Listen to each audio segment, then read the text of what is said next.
Okay, great. Thanks, Cheyenne. Can everyone hear me? Yes. All right. Well, welcome, everyone. My name is Jeffrey Moy. I'm the National President for the Japanese American Citizens League. And I just want to thank everyone for joining us in the first in a series of programs that we're planning to have on about a monthly basis. We are recording this session, so if you prefer to not have your name in the recording, we advise that you watch the live stream on Facebook instead of watching through Zoom. I want to start off by thanking our co-sponsoring organizations, the Asian American Psychological Association, Southeast Asian Resource Action Center, or CRAC, the National Council of Asian Pacific Americans, or NCAPA, and Heart Mountain Wyoming Foundation. Throughout the summer, we will also be collaborating on other programming, such as the upcoming Suru Rising virtual protest to close the camps, June 6th and 7th, and Tadaima, a community virtual pilgrimage beginning on June 13th. On June 27th, which was when we were originally scheduled to be together for our convention, the APIA community will be coming together for a virtual presidential candidates town hall. So you can find more information about any of those events on our website or through our newsletter. While May is APA Heritage Month, it is also Mental Health Awareness Month. Asian American communities have experienced significant trauma, including Japanese Americans like my family's wartime incarceration, and the wartime experience of more recent immigrants from Southeast Asia, like my wife's family, who came to this country as refugees. Tonight, we will explore the long-standing impact of severe trauma that is passed on to subsequent generations, as well as how pre-war discrimination and xenophobia that led to Japanese American incarceration parallels our experiences with racism today with detained immigrant families and children. Obviously, there's a lot to discuss, so with that, it's my pleasure to introduce our moderator tonight, Shirley Higuchi, the chair of the Heart Mountain Wyoming Foundation. I want to thank Shirley for being one of our Millennium Club members, the highest level of membership support for JACL. Shirley's American-born parents were children when they were incarcerated at Heart Mountain during World War II, and she became a lawyer because the U.S. judicial system denied her parents legal due process, and her activism in the Japanese American community was inspired by her mother's deathbed admission that she was donating money to build something at Heart Mountain. In addition to her work with Heart Mountain, Shirley is currently Senior Director of Legal and Regulatory Affairs for the American Psychological Association and past President of the District of Columbia Bar. In 2014, she was appointed to the Federal Law Enforcement Nominating Commission by Congresswoman Eleanor Holmes Norton. Her upcoming book, Setsuko's Secret, Heart Mountain and the Legacy of the Japanese American Incarceration, will be published this fall by the University of Wisconsin Press. And you can follow Shirley on Twitter at HiguchiJD. So with that, Shirley. All righty. Thank you very much, Jeffrey. And thanks to everyone who's joining us today for Yellow Peril in COVID-19 times. We have a wonderful panel this evening, three distinguished psychologists who are Asian American that have their own stories and their history that they'll share with us today. With respect to my background, and Jeffrey, if you could cue up the photos, we have some photos that we're sharing of our own family history that gives folks some background on us. My parents were children. Actually, my mother was pre-adolescent and my father as well, age 11. Were forced from the homes on the West Coast and placed in Heart Mountain concentration camp. And as you see in this photo to the left, this is when my grandparents, Higuchi and Chie, and the three eldest sons first came to the United States in 1930. They were filled with hope and dreams of what it was to become American. And they were also able to, amazingly enough, purchase a farm for 14.25 acres in San Jose, California. And unfortunately, they lost that during the war, pennies on the dollar. What was really ironic is right when the war broke out and 9066 came around, there was a lot of vandalism around the family farm. And so they were forced to sell it, ironically, to a family that was Italian American. So here we are at war with, these two countries, but yet it was the Japanese Americans that were forced into camp. This is a photo of them actually right before they graduated. My father, Bill, on the left, right in the middle, kind of leaning forward with the good-looking guy in the middle. That's my dad. And then my mother is the city girl from San Jose that's very proper and upright. So you really see the interesting dynamics between the two. One, a farmer boy who looks like a farmer, and my mother, who certainly looks like a city girl in that photo. In the background is the Heart Mountain Barracks. And this is the last photo. I only have three. This is my grandfather, Higuchi, after he lost his 14.25 acres. That's the barrack, or one of the barracks that they saw on a daily basis. And that's my Aunt Emily standing next to him, age 5, which we'll learn more from Dr. Ina, how traumatic it is for children to experience that. And when I look at this photo, I see the tension on her face in terms of, where am I, why am I here, and the experiences that her family was going through. And I do have a book that's coming out this fall. It's Satsuki's Secret, the Japanese American incarceration story, in Heart Mountain in particular. And everyone's asked me, why is it called Satsuki's Secret? And part of the reason why we chose that title is because, like many of the Nisei that were incarcerated, and I want to hear from the psychologists on this, they really never talked about their experiences and trauma. In fact, my mother made it sound like it was a fun place to be, that it wasn't a bad place, because that's where I met Dad. So I had this image of Heart Mountain being a place of love. And I think that's one of the coping tools I think that people go through when they experience that trauma. And when I talk more to Dr. Ina about her experiences, it's almost like I'm peeling apart an onion, learning more about my mother, but also learning more about myself in terms of how I reacted to that trauma. So I'd like to turn the baton over to Dr. Satsuki Ina first, and then I'll go on to Dr. Cara Lee Tran, and then Dr. Gordon Nagayama Hall. Each panelist will give a brief background on their experience, and we'll go through the photographs that they've presented. And then we'll open it up for some questions and answers and more of an open dialogue, and hopefully hear from the audience as well.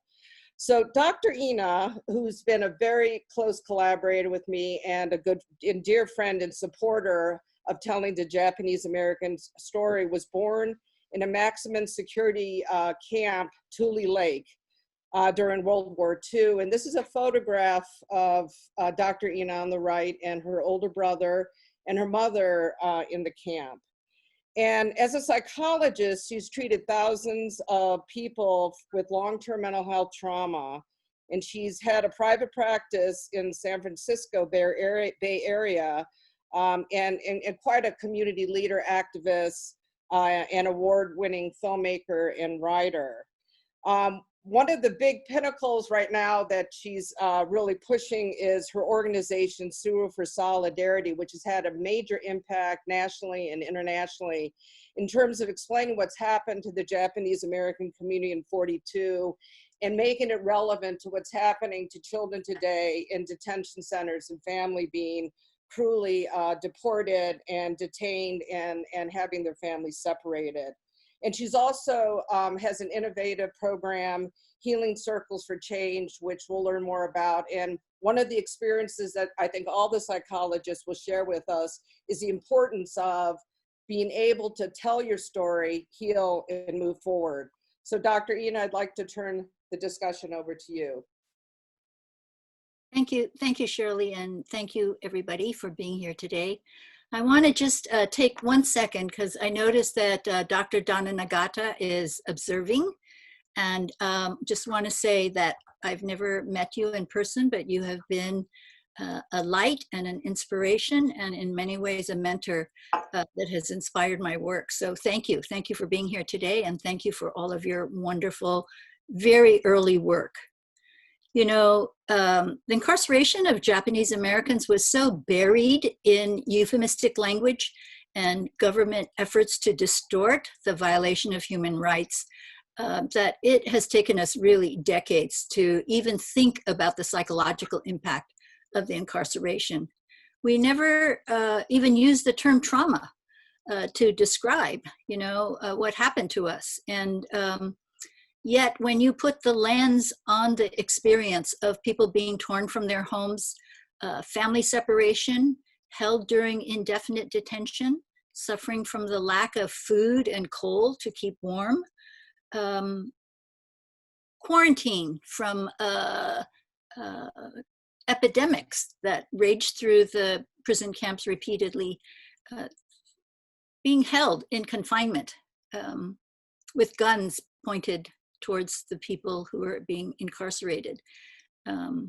Instead of calling them relocation centers and even called pioneer communities in the government literature, I think it has been the work of psychotherapists to rename and therefore make it possible to really research and understand the traumatic impact and the transmission of that trauma onto the next generation. So as Shirley said, I was born in the maximum security prison. My parents were dissidents and answered no to the falsely constructed loyalty questionnaire and were about to be deported to Japan. My father was taken from us for making a statement about how the government should treat us equal to the free people. And he was charged with sedition and put in the jail at Tule Lake and then ultimately sent to Bismarck, North Dakota. We were to join him in Crystal City, Texas in 1946, several months after the war had ended, to be transported to Japan. Various reasons, important historical incidences and synchronistic moments kept us from having to be removed. And I think that their dissidence has framed my own inspiration and work. But for them, I had to kind of rise through the layers of fear that they lived with in order to find my voice and their voice today. So I was at Cal during the 60s, wanted to engage in the protest action, but my parents were very opposed to that, insisted that I go to class. And I always love telling my students this story, is that while I was walking through Sather Gate to go to class, all the other students were walking the other way to go protest, to join in the protest. And I went to that classroom and sat down. There were only 2 or 3 of us in a classroom of usually about 100 students. And in that moment that we were waiting, the professor came running down the room, jumped on the desk, and pointed to us and said, "God damn it, if you come to class, I'm gonna flunk every single one of you." And I was reeling from the dichotomy of the messages that I was getting about how to be good. And that kept me quiet for many years, afraid to speak out, afraid not to speak out. And as I learned more, studied more, not thanks to any university teaching, because there was no ethnic studies at the time that I was going to school. And the only piece of research literature that would emerge was Dr. Nagata's work. And that inspired me to start, in fact, I filled out one of her questionnaires, but she was asking questions that nobody was asking, like, what was it like for you in camp? So, my mother was pregnant at the time that that they were removed from their homes, and she had my brother in Topaz, and then later on, when they were in Tule Lake, they had me. And I asked her, why would you have another baby in camp while you're incarcerated? No idea about the future. And she said that there were rumors, because of course there was no access to the truth of what was happening to them. She said there were rumors that if you had more children, you were less likely to have your family separated. And of course, that didn't happen. My family was separated. So I'm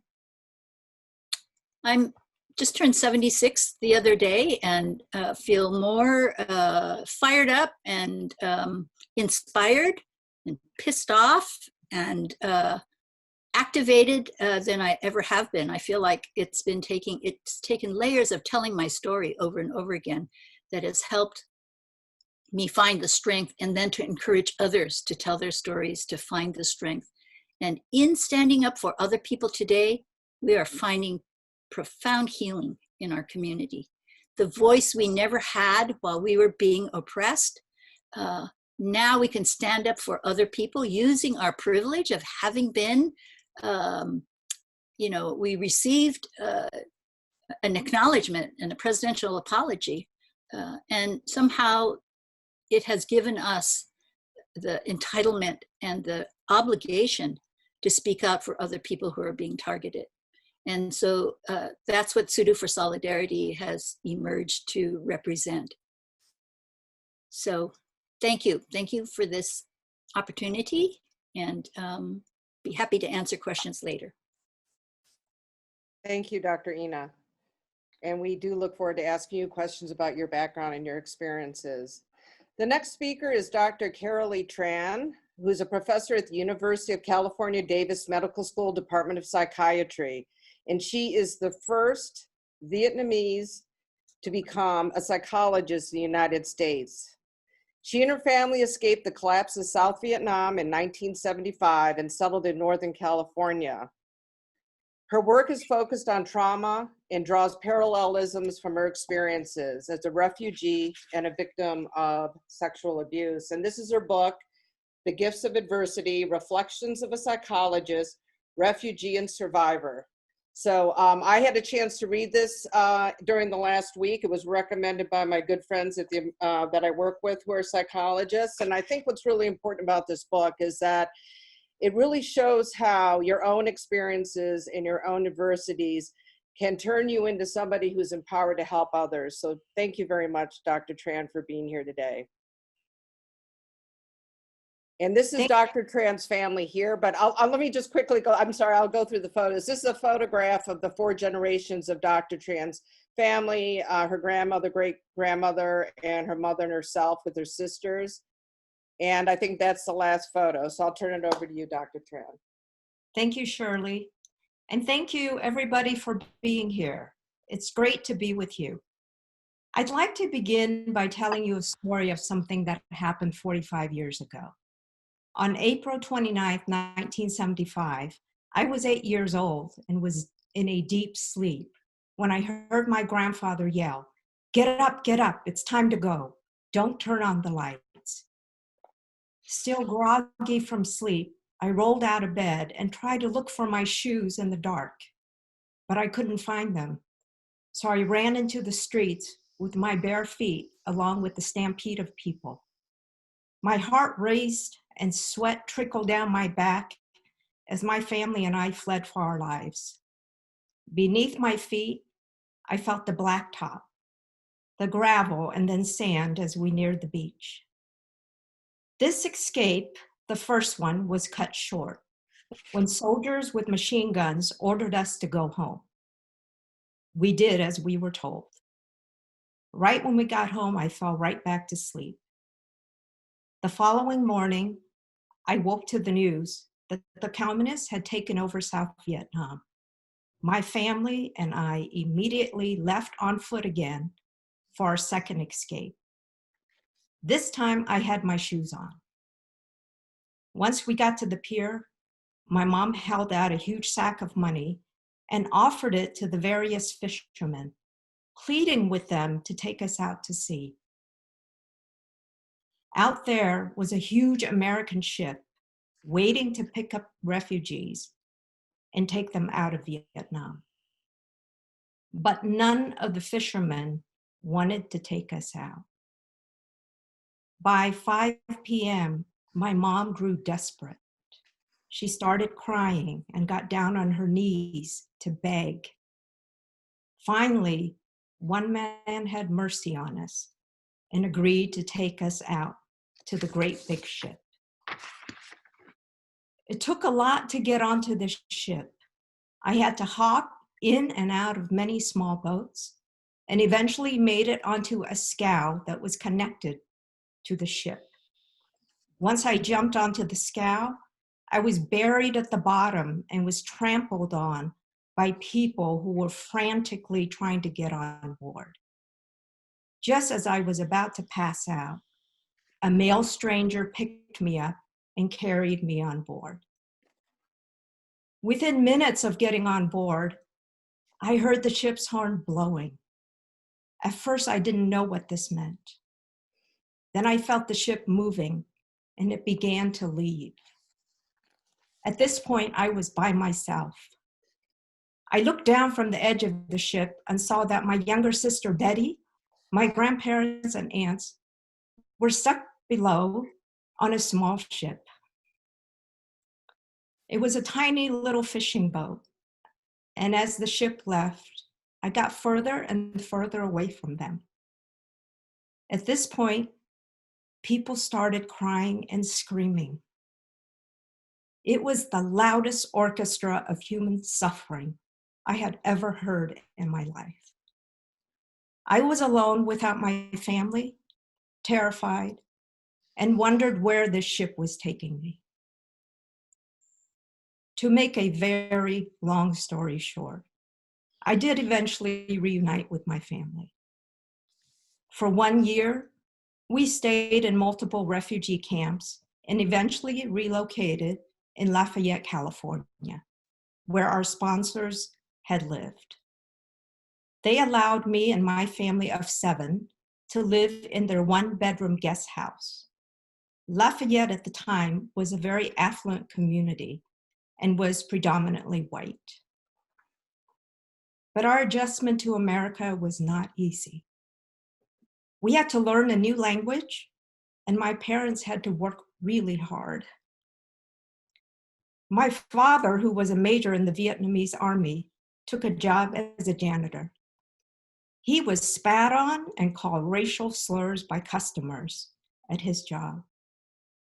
My mother, who gave birth to my youngest brother 5 months after we arrived in Lafayette, had to go to work very shortly after my brother was born. She worked 12-hour shifts as a cook and housekeeper, but was only paid for 8 hours work. Being the oldest of 5, I took care of my younger siblings, and we became a team. We took care of each other, studied hard, and did all the household chores. In the process, we were bullied, faced discrimination, and many obstacles.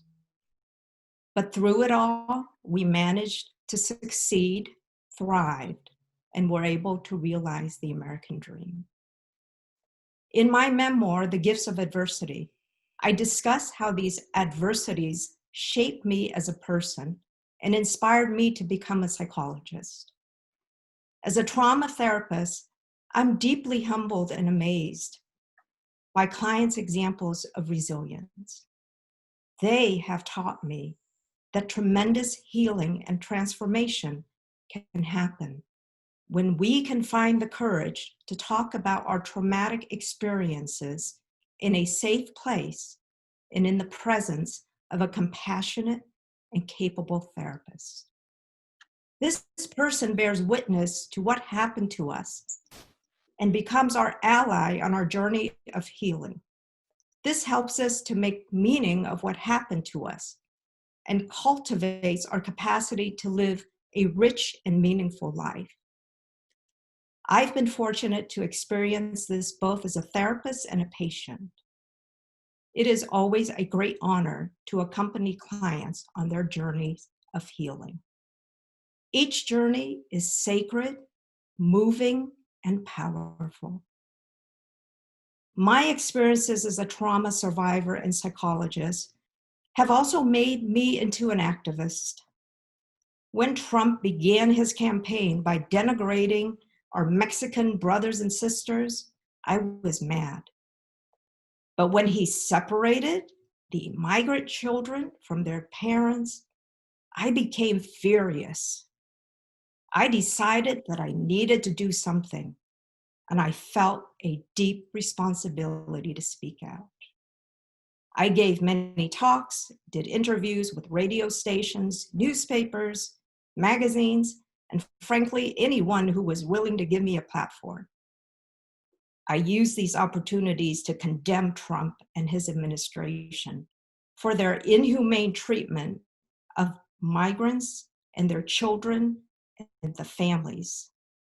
I also condemn Trump and his administration for their policies that terrorize the 800,000 dreamers and their family members who live in limbo. I also spoke out against their negative portrayals of immigrants and people of color and emphasized that it is immigrants, refugees, and people of color who have helped to make America the great country that it is today. I also made a documentary entitled My Vietnam War Story to humanize the face of war by discussing the terror, suffering, and displacement that accompanied them. Then I wrote my book, The Gifts of Adversity. In it, I rebuked Trump's negative depictions of immigrants and refugees by sharing my and my family's experiences of survival and success. It is my hope that this book will cultivate greater understanding, compassion, and respect for immigrants and refugees.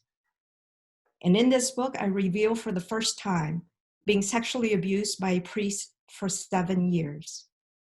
While I do recount various adversities, I want to emphasize that this book is not only about trauma, but also about hope, resilience, and the power of the human spirit to survive and thrive under the most difficult circumstances.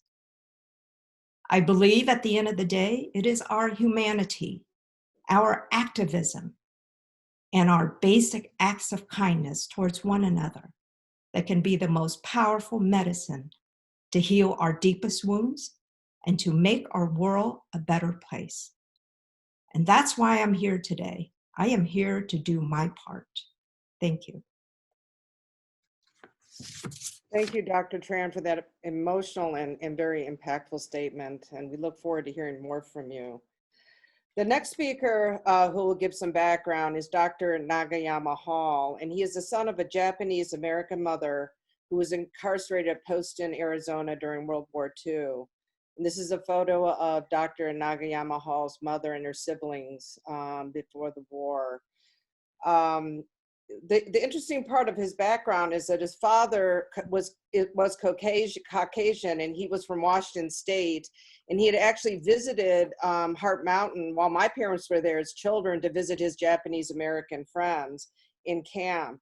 And he was in the military at the time, so it was kind of a risk for him to leave his military post, I guess, and go into a camp where Japanese Americans were being held.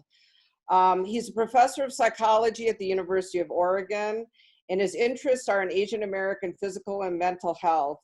And he is currently investigating stereotypes on mental health among Chinese international students. So welcome, Dr. Hall.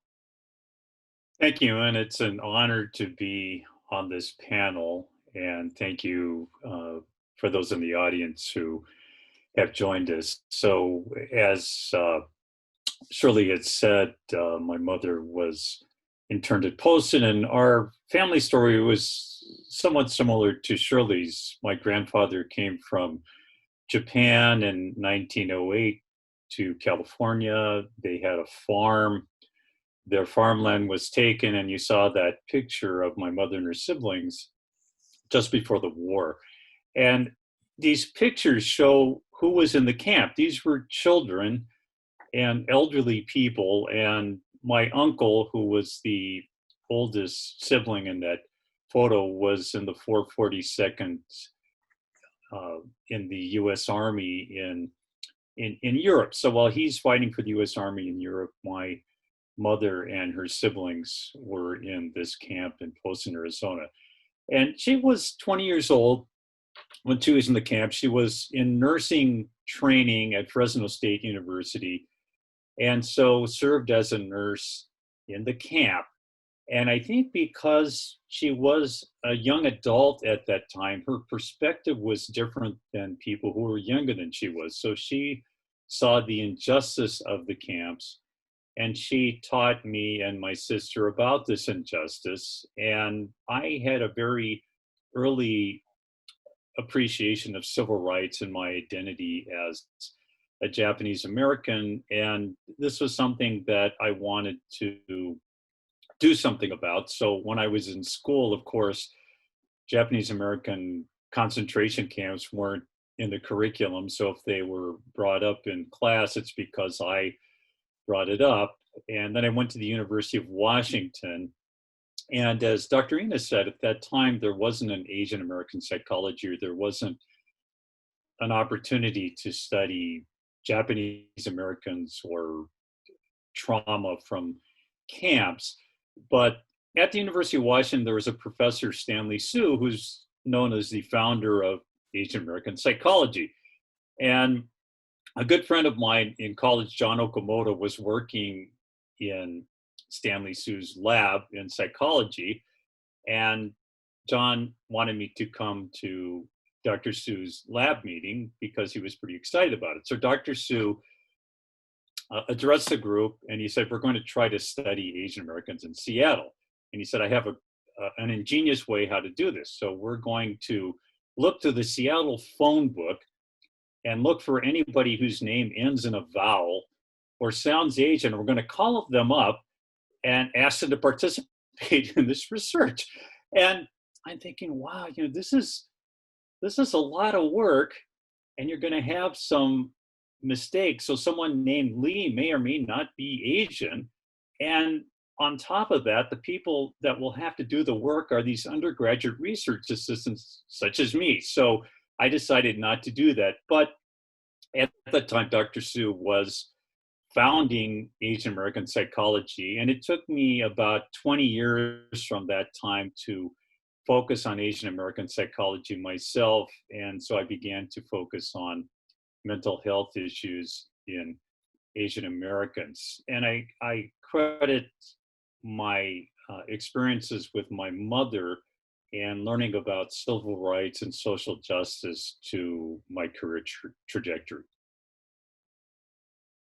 Thank you very much. I love hearing the story about getting into the phone book and trying to find Asian names. It kind of reminds me when I'm reading about in 1942, how they rounded up Japanese Americans. They looked at the census data and used that information illegally. And I guess there were a couple of Irish people like O'Hara that got rounded up accidentally. So it's not always a foolproof process of identifying who's Asian and who's not.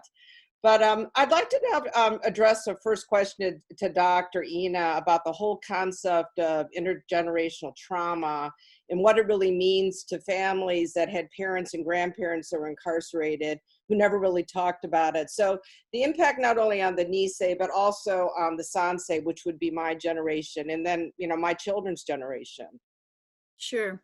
So that question has come up a lot, and I noticed that with the fourth generation Japanese Americans, that is a big question. They're very much asking, how do we understand this? How has it impacted me? People have said they feel like it has impacted them, but they can't label it. They don't know, they don't quite understand. So, there's the nature-nurture perspective, which is people who suffer trauma develop coping mechanisms, behaviors, patterns, values in order to survive, even beyond the immediate threat of the original harm done to them. So when you take that traumatic effect and you combine that with Japanese cultural values, these are the Niseis. These were the people who were maybe young adults in camp, along with Japanese cultural values of avoiding conflict, of turning the other cheek, of not being a problem, of not bringing shame to the family, and then the trauma itself psychologically for the parents who suffered it was to compartmentalize the experience and in some ways distort the reality of it to make it more manageable. But all of it led to this layers and layers of silence about what happened. And even though they may not have verbally expressed their fear or the nature of the trauma itself, the way in which they raised their kids had a huge impact. Messaging to the children about how important it is for you to succeed.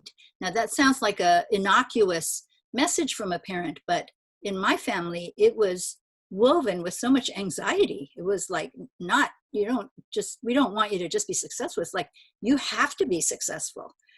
Because I think we were the safety for the future for our parents. If we succeeded and had more degrees than we needed, and then I always make this joke because I felt this pressure, brought the best birthday present to the kids' birthday party, nobody would criticize us. We would not be at risk. We wouldn't cause any problems. And the result of that was a lot of suppression of individual expression, whether that was creativity, related to the arts, music.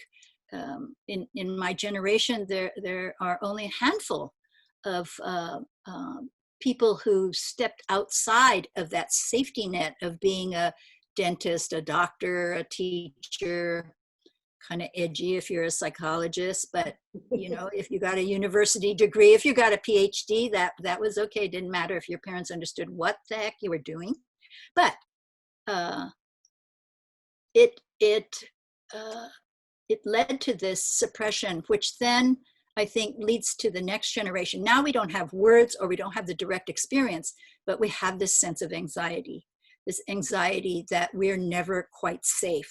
We're never quite okay. And we either adapt to that or we try to compensate and overcompensate. So to me, the idea of the model minority of the Japanese Americans, might sound like a good thing, but to me, it's a symptom of trauma. It's a symptom of the trauma being passed on, that we have to never cast any kind of shadow on what it means to be Japanese. So I think now in working with the younger people now, it's trying to name it.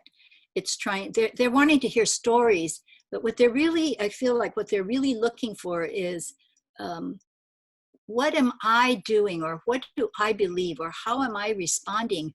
That is something that I learned unconsciously, because the overt message was be good. The covert message was be safe. So, if you look at my generation, you'll see patterns of low risk behavior, of more likely to have depression and anxiety. We didn't end up in the criminal justice system. We weren't acting out. We were internalizing and holding it back. Now, I have two, fourth generation sons who are both artists and who have this incredible sense of entitlement that I'm kind of aghast at in many ways. So I feel like there is healing going on with the movement through the generation, but also I think the fact that there's no hesitation in wanting to know who they are and why they do the things they do is a sign of I think it portends well for our mental health, but this fourth generation. Right. And then when I think about your experiences and what you've talked about, Dr. I think about your history, Dr. Tran, and your book and what you've written about in terms of your refugee experience and your experience as a survivor of abuse at the hands of somebody who I guess was respected in the community. So when I hear Dr. Ina talk about how the model minority and Asians sort of turn their cheek and somehow look at credentials as being a way to silence our experiences, can you shed some light in terms of how you sort of overcame that and was able to overcome your silence about your experiences? Well, I think inherently being a little rebellious helped along the ways. I think that my choice of what to go into in terms of psychology as an undergraduate, it was one of those fields that was not, let's say, celebrated by my parents, because I wasn't pre-med and I wasn't wanting to be a lawyer.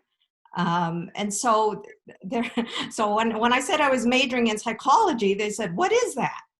And can you make any money doing that?" And when I told them I would have to get a PhD, they thought, "A PhD? What's that?" You know. So there was a lot of rebelliousness on my part, and I think that being both rebellious and at the same time, at some level, knowing what I wanted. In my book, I talk about how when I began my work with refugees in the Tenderloin in San Francisco, I knew immediately that I wanted to go into psychology. And that helped to clarify for me the direction to move towards getting my PhD. And one of the joys of making it on yourself and your parents not paying for your tuition is feeling like I can do whatever I want as long as I'm not harming somebody. So my parents begrudgingly, I think, supported me to get my PhD. Interestingly, my mother was really against it because her main reason was that she was afraid nobody would marry me, because I would be, if I was more educated than a man, then that was really bad. So luckily her fear didn't come true, because my husband and I have been married for almost 30 years now. So she really thanks my husband for choosing me. So, but I think a sense of rebelliousness, and so that's where I think rebellion and anger can be really helpful at times to help us understand what it is that we're passionate about and what is it that we need to make us happy. And so when I work with clients, I say, don't suppress those things. Let's lean in and try to understand what it's trying to tell us and get curious about it. Thank you very much. That was really interesting. Yeah, I remember, the kind of pressures I felt, going to law school and becoming a lawyer, and feeling I only had two choices, either become a lawyer or a doctor. So that's kind of how my life was presented, and I ended up choosing law. So I'd like to move to Dr. Nagayama Hall at this point. And I kind of want you to focus on two issues. One is the act of kindness that we have all talked about. We met earlier and talked about compassionate witnesses.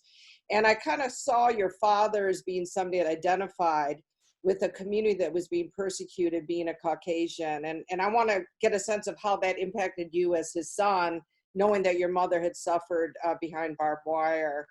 And then I want to talk a little bit and get your input in terms of the current COVID crisis and how Asian Americans are being targeted. You had mentioned that your daughter was accosted at a store, and Dr. Tran had experience. I know Dr. Ina has talked about experiences. So if you could cover those two areas, I think it would bring it more to present day.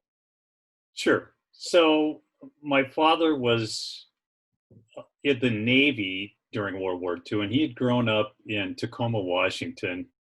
And he went to the Whitney United Methodist Church, which was historically a Japanese American church. So his friends were Japanese Americans. And while he was in the Navy, his mother told him that his friends were being sent to the Heart Mountain, Wyoming camp.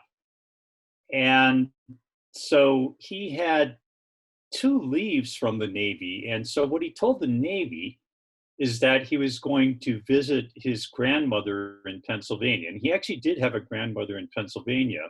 But by saying he was going to Pennsylvania, that allowed him enough time to go to Heart Mountain, Wyoming, and visit his friends.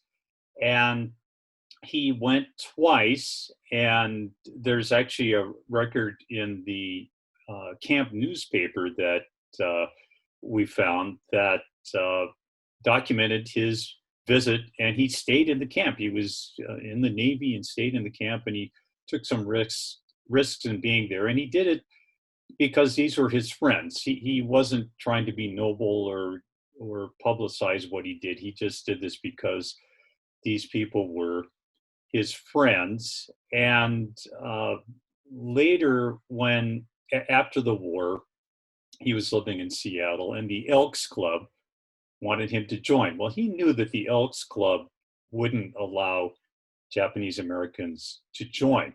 So he had a good friend, an optometrist, Kei Toda in Seattle, and he told the Elks Club, I'll join if you let Dr. Toda join. Well, they said, we don't let Japanese Americans join. So he said, I'm not joining. And the group he did join was the Nisei Vets organization in Seattle, comprised of Niseis who had been in World War II, and my dad became an honorary Nisei among his Japanese American friends. And so what that taught me is that a person can be an ally and really become an honorary part of a group, even though ethnically he was not a part of the group. But he identified with the group. Those are his friends. Those were his allegiances. And so that's helped me in my work with multiple groups of color to see that some of the struggles we have as Asian Americans are common across groups of color. And then shifting to the COVID crisis and anti-Asian sentiment. So as Shirley had mentioned, my daughter was in an upscale grocery store here where I live in Oregon, and she was wearing a mask, and she was getting her groceries, and there was a young white grocery clerk who was not wearing a mask, and he was shunning her and keeping away from her, and actually tossed the groceries to her such that they fell on the floor and she had to pick them up. And she was upset by this. And he wasn't doing this to any of the other white customers who were wearing masks. It was clearly targeted toward her. And someone might say, well, these acts are annoying or irritating, but they're not harmful. But they actually are harmful. They're what are known as microaggressions. And some examples of microaggressions are being shunned, people being asked where they're born, hearing that Asian women are exotic,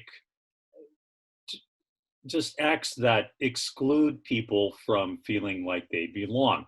And Anthony Yong, who's a developmental psychologist at Cornell University, did a diary study over 2 weeks with a group of Asian Americans, and 78% in that 2-week period experienced these types of microaggressions, such as being asked where they were born.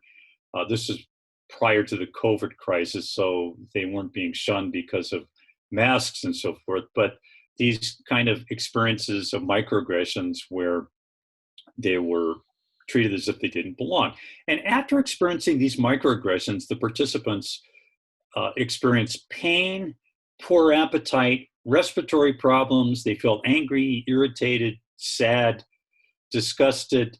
So these acts of microaggressions had immediate effects on these Asian Americans. And these anti-Asian acts during COVID have the same effects, and these effects are cumulative. So these microaggressions are on a continuum with the more major acts of discrimination that we've heard from Dr. Zena and Tran. Incarceration, being abused, being a refugee, those kinds of experiences are traumatic, but these smaller experiences also are traumatic and cumulative and are serious. So these anti-Asian acts are, in my mind, are directly connected to these anti-Asian acts of World War II and anti-Asian acts against refugees from Vietnam, because they're all part of the same idea that Asian Americans don't belong and are being excluded. So these are all forms of trauma. And Dr. Ina had mentioned Dr. Donna Nagata, who has done this excellent work on intergenerational trauma in the internment camps. And I'm glad that she's on the call, and she is a friend and colleague, and I encourage you to look at her work. But these types of experiences don't just diminish or reduce over generations, they're cumulative and very serious. Well, let me ask Dr. Ina a quick question on that. So can you give me how, as an individual, would you react to being attacked because you have an Asian face? I mean, as an individual, how do you fight back with that? And then I guess as a psychologist, what would you recommend that people do? I guess in some ways it may be different, individual reaction versus if you're a psychologist recommending how to react. Okay, well, what I want to do to answer the first part of your question is to defer to Dr. Tran, who can tell you how she reacted to an aggression directed towards her. And then I'll be glad to answer the second part of it. Okay, well, I was going to get to that incident next, but we could let Dr. Tran talk about her incident, because I've been struggling with Dr. Tran's experience and how I would react. And I'm not quite sure what the best way is, but I liked what you did anyway. So go ahead.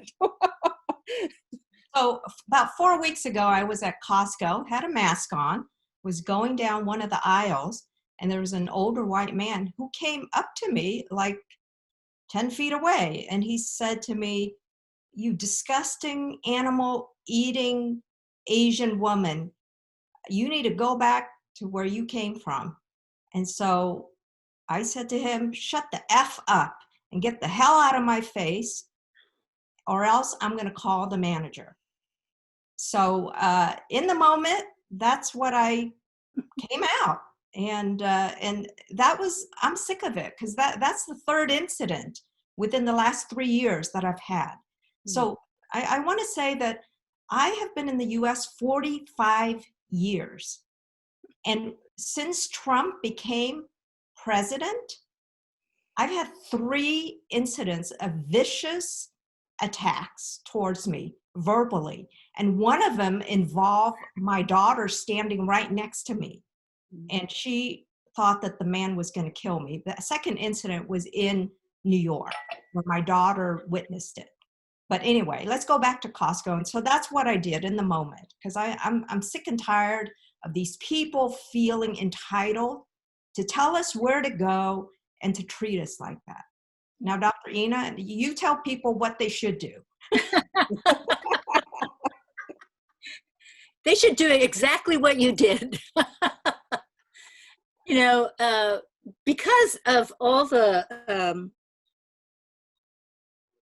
training to avoid conflict, to be nice, to be good, that's still very deeply embedded in me. But like you, I'm also very angry. And it has, you know, I hear incidences, I have patients who talk about experiences. And the worst thing that I hear from patients who have been dealt those kind of blows is the shame they feel afterwards for not speaking up. So, because it's not in a, well, and maybe it's not true for maybe it's true for everybody. It's not in our repertoire of everyday responses, right? But now it's like we almost have to be armored up in anticipation of a potential attack. So, you know, above all, it is important to be safe.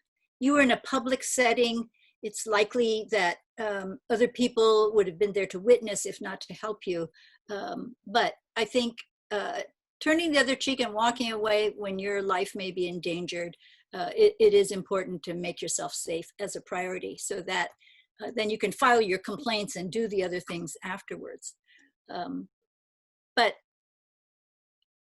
from a psychologist's point of view, it is about being empowered to protect yourself, to stand up for yourself. And the side story to that is important to be empowered to stand up for someone else that's being victimized. So I've heard many stories where someone just stepped in and said, "Come here, let's go away, come with me," and just stepped in. And it's so validating and so reassuring to the person that they didn't do anything wrong, that someone else cared. So this idea of the compassionate witness is very powerful. So, you know, I don't know what'll happen if someone confronts me, but I'm going to try and clone Dr. Cara Lee Tran, because my ideal would be to say, shut the F up, get out of my face. And when I'm working with children who are being now, Asian American children who are being called names and ridiculed and told they have the Chinese virus and things like that, we do a whole rehearsal, if not just body language, and then going to tell the teacher, finding a few words if that will help. And then, of course, the importance is training parents and children, parents and teachers to help their children have tools for how to respond. Well, and Dr. Tran, Carolee. you're right. I think we all would like to be able to clone Carolee in that as well. But I mean, if you think about it, if you don't stand up for your rights and logically fight back and be pretty loud, you're never going to change the stereotype that Asians are quiet and they never complain, right? So you have to start somewhere. So that makes sense. But Dr. Tran, in reading your book, it seemed like you learned about how to. Could I just mention something quickly here? So after that incident, we did report the incident to the manager of the grocery store, the regional manager. And another resource is a website called Stop AAPI Hate, which is documenting these incidents. And I think that's important for people to do because, as I said, these are serious incidents. And we need to document this because Asian Americans are largely invisible and seen as not having problems or not experiencing these types of acts of discrimination. So I think it's important to act in whatever way you can, as Dr. Ina said, be safe, but it is important to document this in terms of formally reporting it and showing that, getting this on the radar, that this is serious, that it's common and needs to stop. I agree. Yeah, that's very important. And Dr. Tran, I was just going to say in your book, it took you a while to speak out, that you were bullied very early on, and then you would get victimized and blamed by things because you didn't speak up, and eventually you learned how to do that. So I'm just curious about your own experience as a child making that turn, but also what you would advise children who are Asian American or Asian immigrants who are being taunted and teased. What's the impact on the child? Well, I want to reiterate what Dr. Ina and Dr. Hall both said, is that we need to validate their experience in terms of that this is not right, what happened to you. And these people who acted this way are ignorant, are mean, but it's important for you to know that it's not your fault. There was nothing that you did that was wrong. And so let's rehearse, let's talk about some things that you can say so that they can feel empowered to stand up and even when you don't feel like standing up, it's okay. As long as you say to yourself, I didn't do anything wrong and I can go tell somebody to help me, so just equipping kids with multiple ways of responding. And the most important thing is helping them to understand that it is not their fault. That they don't. The audience are able to actually ask questions by writing them out to Cheyenne, and she did send me one question, it relates to this one Asian American audience person that's talking about that Asian Americanism being equated with having privilege and how whites are privileged, and she says, I'm as an Asian American, and in some ways I can agree with this, but it's not completely true. So it's again sort of casting Asians as being privileged or having certain opportunities or being the model minority. How do you let children know how to deal with those types of typecasting that can be difficult? I don't know who wants to take that question. Satsuki?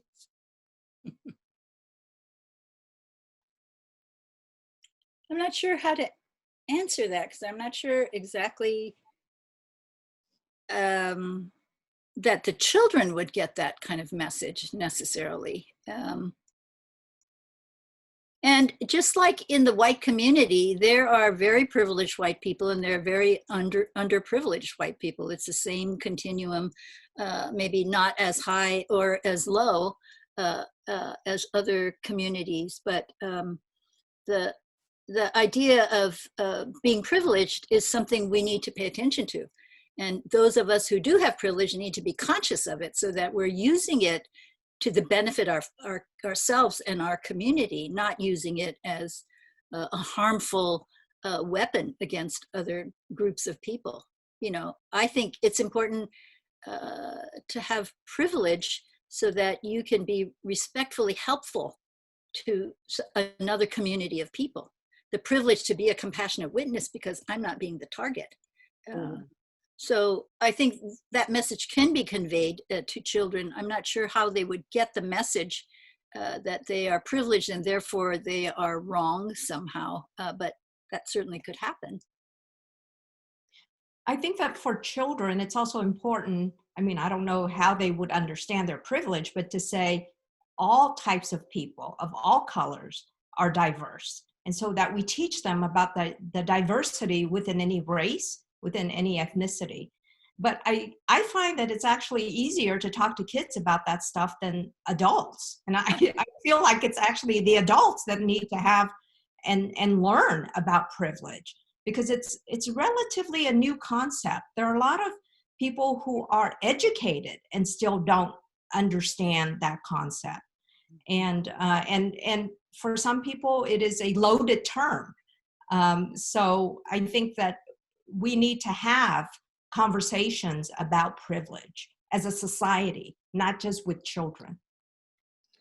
We just had a question come in. I'm wondering if Dr. Hall, you could answer this one. We have a couple of aspiring Asian American psychologists in the audience, and they're wondering what is a worthwhile focus that Asian American psychologists should have in the next couple of years to have an impact generationally? What should they be focusing on, and what should they aspire to do? So that's a great question. Now, Asian Americans are the least likely ethnic group to use mental health services. So we need to make mental health services more accessible and relevant to Asian Americans. So some of my current work is on this issue of the personal relevance of psychotherapy for Asian Americans. And what we found through surveys and also even through some neuroimaging work is that Asian American, particularly immigrant Asian Americans, are looking for something much more pragmatic and focused on problem solving than the typical focus on thoughts and emotions of conventional psychotherapy. So what aspiring Asian American psychologists can study is how to reduce this mental health utilization disparity and how to make culturally relevant mental health services more accessible and to develop these services to begin with. Unfortunately, there's been a dearth of attention to Asian American mental health. So this field is wide open. Asian Americans are the fastest growing ethnic group in the United States proportionally. So there are lots of opportunities and a large need, but there still is a need for advocacy to show that these are important issues. So there's much to do, and I'm glad that there's some younger folks interested in this. Can I also say something else as a person who tends to mentor young psychologists is, yes, do those things that Dr. Hall said, but most of all, listen to what you're passionate about.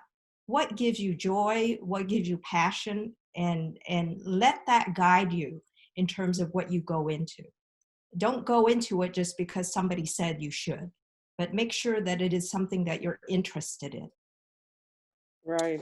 And my piece of advice is that as you're studying psychology, pay attention to whose theories and what their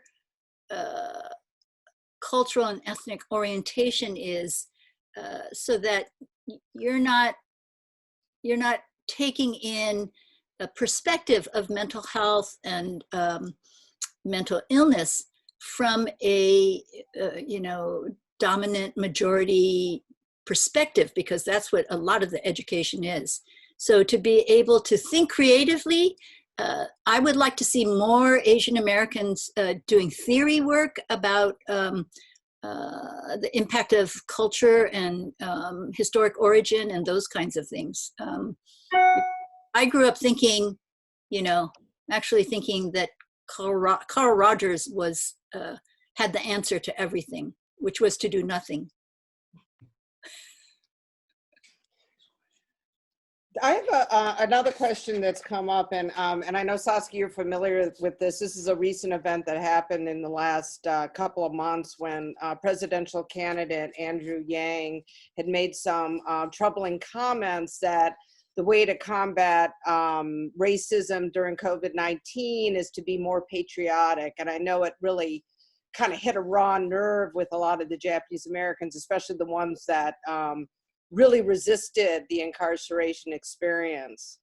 I guess, and then at some point then I had other folks contact me, and I think I might have brought this up with you, where then we felt that the Asian American community was really ravaging Andrew Yang and being hypercritical of him. And if you look back in 1942, there were other Japanese Americans that kind of, you know, fed into Uncle Sam and really the military force and sort of really made it difficult for those that resisted being drafted. So do you have any thoughts or insights on why Yang would have made such a comment? And are there, how would you view that, and how would you look at that? I think his comment was very damaging and reflected the way in which maybe he has internalized making us, it's like blaming the victim. If only we behave, then bad things won't happen to us. And in doing that, he's repeating a very, very potentially negative outcome, because the message is, it's our problem that we have to fix. And, you know, if I had a conversation with Andrew Yang, I would refer him to Dr. Nagayama or Dr. Cara Lee Tran to work out why he has that perspective. I mean, he is a respected political leader and has a lot of authority and privilege. And for him to still have this very archaic perspective about how to solve social problems is, you know, it's a sign of the remnants of oppression. Mm-hmm. Well, I also think it's internalized racism and identifying with the aggressor. Yeah. So it was very sad for me to hear that, and it was very disappointing. Yeah, interestingly, his brother is a clinical psychologist, and I'm thinking, who I know, and I'm thinking he should listen to his brother, and he wouldn't be saying this, but anyway, he did. Well, I have a really great question that came in, and I think all of us can relate to this. My mother was incarcerated at Tule Lake as a child and experienced other childhood trauma. She has always had problems controlling her rage. She is in her 80s and is isolated from her children and the rest of the family because of her anger management issues. How can we help older people who have had no interest in seeking support, those who have been incarcerated? Now, we all probably know of relatives like this, but any insights on that one? Dr. Ina? Yeah, you know, I think it's helpful for family members. So say she doesn't want to go to therapy to examine what her anger is about. I found it's helpful when I'm talking to the family members for them to see the anger as fear. Because anger is a secondary emotion in response to a threat to someone's well-being. So somehow, if the attitude of the person who's listening to the angry person can shift and have this kind of compassionate way of viewing, that she's being afraid. And it's difficult because that anger might be directed at the person, might be directed at me as I'm trying to listen to this older person. But if she is, it's not my job as the child or a member of the family to force her to change if she doesn't want to change. You know, you can give her feedback about how hurtful it is, how much it affects you, those kinds of things. But I have found that kind of the communication dynamic can shift when the target of the anger, who's not in any danger from the person who's angry, shifts from, you know, she's mad at me to she is really afraid. And then the angry person will receive that dynamic in a different way. They don't have to escalate necessarily. Okay, I just got a signal that we're going to have to wrap it up pretty soon, but I have to ask one more question, and for Dr. Tran or Dr. Hall or even Dr. Ina. So you're talking about reporting things, documenting things, which I think is really important. But if we look at now what has not only happened to the Asian American community during COVID-19, but the amount of attacks on the African American community recently is disturbing.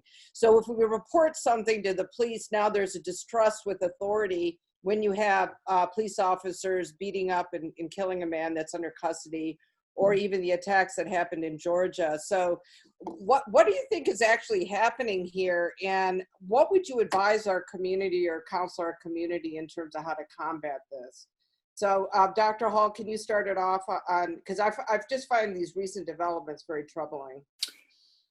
These recent developments are troubling, and it is difficult to trust authorities. That website, Stop AAPI Hate, is based at San Francisco State University, and these are folks who are Asian Americans themselves and have developed a website that it is intended to help with advocacy. So this is a trusted group of people that I reported that incident to, and others have. And I think there were 1,500 reports of anti-Asian discrimination the first month after COVID-19 hit the United States. So it's important that you report it to someone who you trust, who's actually going to do something about it. So my wife actually reported this incident with our daughter to these managers, and they didn't really do anything. They just said, well, we have people of color who are employed. That didn't really go anywhere. But I think where you can get traction is with authorities that you trust, or with political leaders or your representatives who might be sympathetic to what's going on in your community. So it's important to find people who are activists, who are allies, who are actually going to do something about it, rather than just reporting it to someone who might turn it back on you. Mm-hmm. I agree with that. I also think that allying with other people, talking to others about how this is a repeat of history, and how that we as people need to raise awareness that this is a repeat of history. And that we need to fight it with whatever we can, to talk to all other people, allies, encourage people who are bystanders to stand up to these acts of hate. I've had many Asian clients who would just stand at the bus stop and got spat on.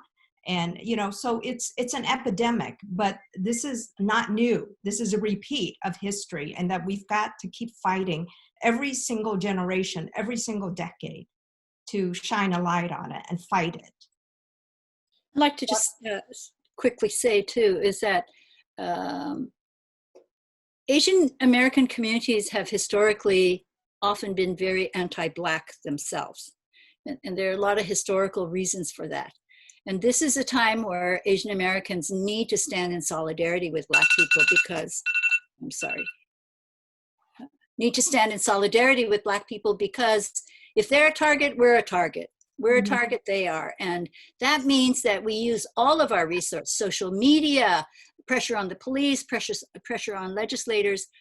We don't just leave the Black communities to stand alone. We let them know that we're standing with them. And I think that is really important and can create more potential for social change than anything else. Yes. Thank you very much.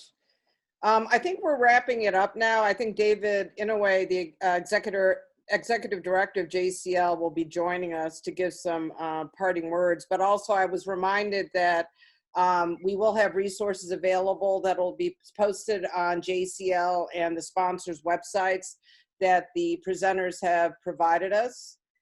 So that will be made available. And is David Inouye going to pop in and give some last remarks? Hi, Shirley. Yeah, thank you so much to all of our speakers tonight for a wonderful program. I think that the discussion has been rich. Unfortunately, we don't have all night to be talking about these things. I particularly appreciate bringing up the issue of the events just in the last 48 hours with George Floyd. And we cannot end this night without lifting up his name and the terrible tragedy that happened to him. And at the same time, Christian Cooper, another name who could have been a tragedy in New York City. But fortunately, what it did shed light on was how racism can be weaponized and is weaponized so often in society. But I really appreciate all of our speakers tonight, Dr. Ina, Dr. Tran, and Dr. Hall, all three of you for your rich conversation, and Shirley, a wonderful job of moderating this discussion. I want to also thank Cheyenne Chang and Matthew Weisbley and Julie Abu, who are working behind the scenes to make everything work so smoothly, or at least as smoothly as it could. The discussion will be, as we mentioned, is being recorded and will be available for anyone who might have missed the beginning or perhaps is having trouble finding it on Facebook where the link was not working the way it was supposed to. I believe we do have a slide that has the resources for people who are interested. And we will have links to this on our website as well, particularly with regards to the Tsudu Rising event. There is a website you can go to, tsuduforsolidarity.org, and register for that event, which will be happening on June 6th and 7th. And all these books are now available for you to order as well. We'll have links on our website for you to do so if you are interested. I also want to again thank our collaborators on this program with NCAPA, CIRAC, Heart Mountain, and Asian American Psychological Association. We could not have pulled this off without the support of all of these groups. And again, looking forward to future conversations. I think one thing that is clear with these events of the last few days, that JACL will be having a session about Black and Asian relations, for example, because it is such an important topic for us to be discussing. Looking at issues of multiculturalism within the Asian American community, particularly in the JA community with what we often refer to as HAPA. So please do look forward to some of these future conversations, and we hope that you've enjoyed the discussion tonight. So thank you very much. We have a few more days left of APA Heritage Month and Mental Health Awareness Month, so please do look for additional program that is going on through several other organizations in the next couple days. So thank you very much, and everybody have a wonderful evening. Thank you. Thank you for joining. Thank you. Thank you, everybody. Thank you.